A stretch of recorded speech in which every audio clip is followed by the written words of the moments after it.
Why do we say incomplete but uncompleted? I'm a native speaker and it's just occurred to me that this is a strange irregularity.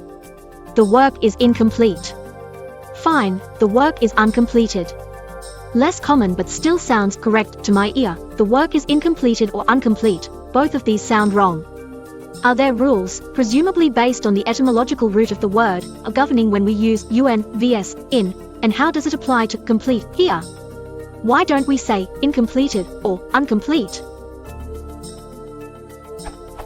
Or is it just one of those arbitrary things that isn't supposed to make sense? If there's a difference in meaning between incomplete and uncompleted, I can't think what it might be.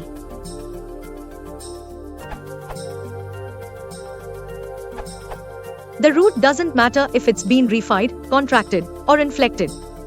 That makes it a different word with different affordances. The opposite of incomplete is complete, i.e., all parts are present. Incomplete means and meant that not all parts are present. Complete comes from Latin, it's the past participle of a verb meaning fill up, fulfill. The Latin negative in prefix was already attached before the word was borrowed.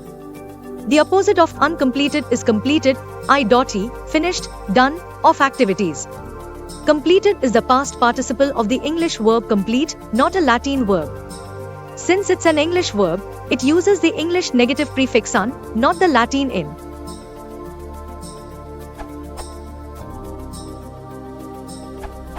The etymological origin of the root of the word isn't actually as relevant as whether the ending of the adjective is from Latin or from English. The negative prefix in is not very productive in English one. That is, it's rare for a speaker to take an English adjective and attach into it to create a new negative adjective. Rather, in or I'm dash, ir dash, or il mainly shows up on words that already existed with this prefix in Latin or French before they were adapted for use in English. For example, before the word instability was used in English, instabilite was used in French.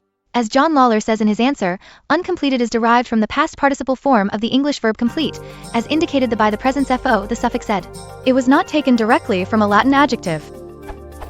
In contrast, complete is the anglicized form of a Latin adjective completus, which corresponded to a negative adjective incompletus, listed in Lewis and Short's Latin Dictionary, although as a late Lat. Word. The reality is a bit more complicated than the preceding paragraph suggests. For one thing, in does seem to have had some productivity in English in contexts where it creates a word that looks like it could have come from Latin or French, even if there wasn't actually a pre-existing Latin or French word of this form. The word invariant may be an example of this type. The Oxford English Dictionary's earliest citation for the use of the word invariant in English is from 1851, which is earlier than the date of 1877 in the Trésor de la langue française informatis's entry for invariant as a French word.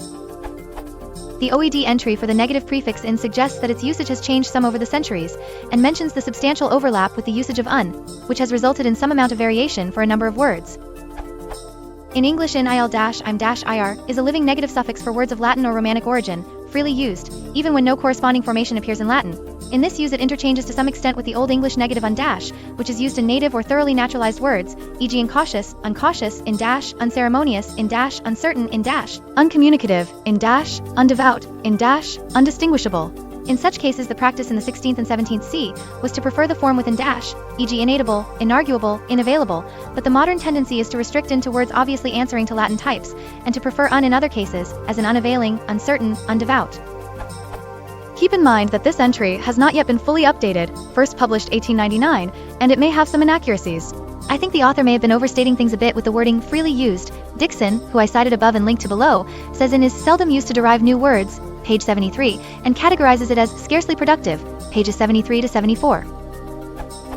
An important category of exceptions to the rule that I suggested in this section is adjectives that have Latin-derived endings, but that nonetheless are negated with un-dash. Some even have corresponding ity nouns starting with in-dash, such as unstable, unable, unequal versus instability, inability, inequality. Other examples of adjectives with Latin-derived endings but the English negative prefix un are unusual, unreal, unconscious, unscrupulous, ungenerous, ungracious, unattractive, unexpressive, unresponsive. I don't have stats on the relative frequencies of adjectives like this versus. Adjectives like impossible, inaccurate, insensitive, intolerant that have the Latinate negative prefix to go with their Latinate endings. In general, un is more common than in, similar to how able is more common than ible, so the ending-based rule, I suggest, might be thought of as a rule for when a word might start with in, rather than a rule for when a word is likely to start with in dash. A related question: why can we use inadequate but not inspecific? Words ending in ed very rarely can be negated by prefixing in -- I'm -- ir -il. According to João Bittencourt de Oliveira, past participles ending in ed, take, inexperienced is the only past participle with the prefix in -2. I suspect that the existence of the related noun inexperience is relevant, although I'm not sure exactly how. I think that experience may not be a past participle, strictly speaking. Although there is a verb experience, the suffix -ed in English is not only used to form participles or adjectives from verbs, but also to form adjectives from nouns, e.g. winged or armed, and the meaning of experience seems more in line with this other usage of ed. But whatever the internal structure of experienced, the word inexperienced still seems to me to have the structure in plus experienced rather than inexperienced plus ed, which is why I'm uncertain about whether the noun inexperience has made any contribution to the use of in the adjective inexperienced. I was able to find one more possible counterexample to the rule that Oliveira mentions, indisposed. The OED also has entries for some other obsolete variant words that are constructed this way, such as indispersed, ineffected, inabstracted. Of course, a participle derived from a verb starting with in will also start with in dash, e.g. invalidated, but in this case the prefixation occurred before the suffixation. So we could say that the use of un to negate adjectives ending in the suffix ed is just a tendency rather than an absolute law, but it still seems to be a very strong tendency. Citation footnotes and links. Making new words. Morphological derivation in English. By R. M. W. Dixon, 2014, pages 73 to 74. Negative prefixes in technical and scientific English, page 14. If there's a difference in meaning between incomplete and uncompleted, I can't think what it might be. For me, something that is incomplete is lacking. Something that is uncompleted has yet to be done.